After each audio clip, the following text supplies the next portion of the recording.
Hi guys, it's Cass from the Maxhub ANZ team. We're just going to run you through quickly on how to set up a co-whiteboarding solution or co-whiteboarding session. I'm on a V6 and it's a slightly different process for the V5, but I'll explain the differences to you. So the first thing you need to do is navigate to your whiteboard application.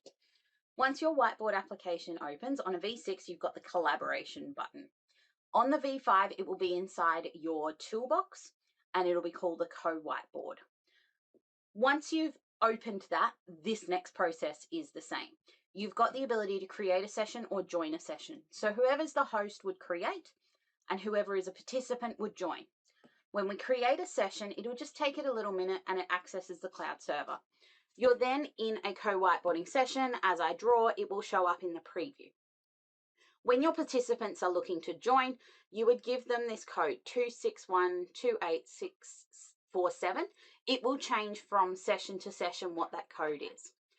When you are in a co-whiteboarding session, everybody will see the preview. You'll be able to see what your participants are also doing as part of this session.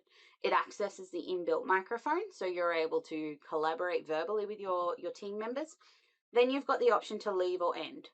Now, we've finished our whiteboard session, so we're ending this one off. What you would do is you would select yes to end the session. Each participant would take a copy of the whiteboard at the point they've ended their session. So that's how you start and run a co-whiteboarding session on the Maxhub Corporate IFP.